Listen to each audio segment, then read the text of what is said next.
Hello, I'm Simon Whistler. You're watching Today I Found Out, and in the video today, that time an Olympic rower stopped to let some ducks swim by and then still went on to win the gold medal. Born in Sydney, Australia in 1905, Henry Robert Pearce, better known as Bobby Pearce, dominated the world of competitive rowing throughout the 1920s and 1930s. He was also extremely popular with fans of the sport due to a combination of the ease in which he seemed to best opponents and his affable personality. Perhaps the greatest example of both of these things in action was the time Pearce stopped mid-race to allow a duck and her ducklings to pass in front of him, and he still won. This particular anecdote from Pearce's life occurred at the 1928 Summer Olympics in Amsterdam during the quarterfinal of the single sculls event. For anyone unfamiliar, the single sculls is essentially a race between individual opponents along a body of water, and it had been a staple of the Olympic program since 1896. Prior to taking part in the quarterfinal event at the 1928 Olympics, Pearce had already made quite a splash with locals by beating his previous two opponents by nearly 30 seconds each. Indeed, he won his first event with such a comfortable lead that, according to a contemporary report from the Sydney Morning Herald, he pulled up before the finish line to wait for his opponent to catch up a little. Pearce's opponent on the fateful quarterfinal was a Frenchman called Vincent Saurin, a powerful rower who during his career would win 9 national titles and medal at 3 European championships. Despite his opponent's pedigree, Pearce was able to effortlessly pull away and secure himself a near half-minute lead before the halfway mark of the 2,000-meter race. In an interview with historian Henry Roxburgh in 1976, Pearce recounted what happened next. "I heard wild roars from the crowd along the bank of the canal. I could see some spectators vigorously pointing to something behind me in my path. I peeked over one shoulder and saw something I didn't like, for a family of ducks in a single line were swimming slowly from shore to shore. It's funny now, but it wasn't at the time, for I had to lean on my oars and wait for a clear course." Had to lean on my oars isn't quite accurate. He could simply have plowed through them, but he chose to pull up. While all this was happening, Saurin made up the lead that Pearce had secured, and showing far less concern for the welfare of the ducks than Pearce had, capitalized on his opponent's unlikely stint as a duck crossing guard and blew past him, stealing himself a 5-length lead before Pearce started rowing again. Remarkably, in the final 1,000 meters of the race, not only did Pearce catch up to the Frenchman, but he was able to once again get far enough ahead to secure an almost 30-second lead by the finish line. In the end, Pearce finished the race with a time of 7 minutes 42.8 seconds versus Saurin's 8 minutes 11.8 seconds.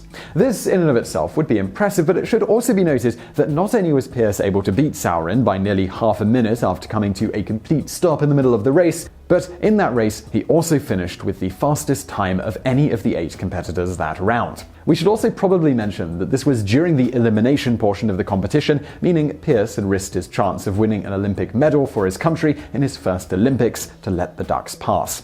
Unsurprisingly, Pearce ultimately won the gold medal for that event, beating out the previously undefeated American Kenneth Myers with a new world record for the 2,000-meter event with a time of 7 minutes and 11 seconds exactly. This record stood for an astounding 44 years, and it was finally beaten in 1972 by Yuri Malyshev of the Soviet Union.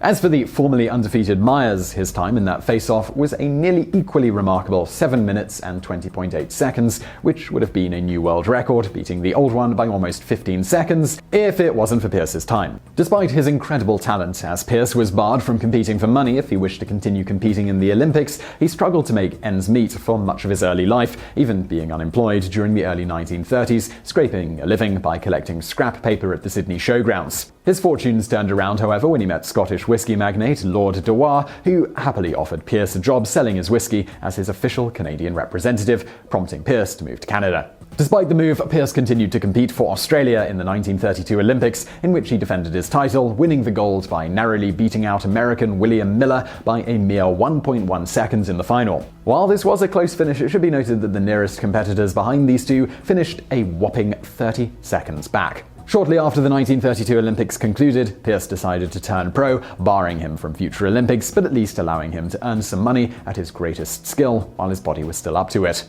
Pearce's professional career, well, it was decidedly uneventful, by which we mean he won every event he took part in, and none of his races involved ducks. He eventually retired undefeated as an adult in 1938. That same year, he even managed to win a title defense race in Toronto just a few days after his wife had unexpectedly died. In fact, while we know he must have lost several matches before his first competitive victory at 14 years old, the only definitive record we could find of Pearce ever losing a sculling match was his first one when he was 6 years old, which was a competition for 16-year-olds and under, and he actually finished second. After retiring from the sport, Pearce tried his hand at being a professional wrestler before joining the Canadian War effort during World War II as part of the Naval Reserves. He served in the Navy until 1956, retiring as a lieutenant commander. He subsequently spent the rest of his life selling whiskey on behalf of Lord Dewar in Canada, later dying of a heart attack at the age of 70 in 1976.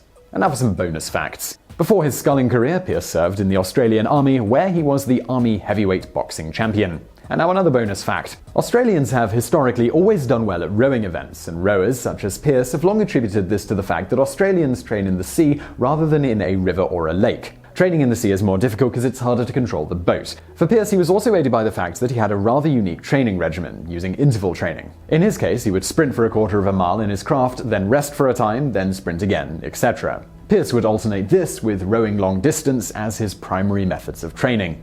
So I really hope you found that video interesting. If you did, please do hit that thumbs up button below, and do not forget to subscribe for more videos just like this every day of the week. Also check out some of our videos from the archives over there on the right.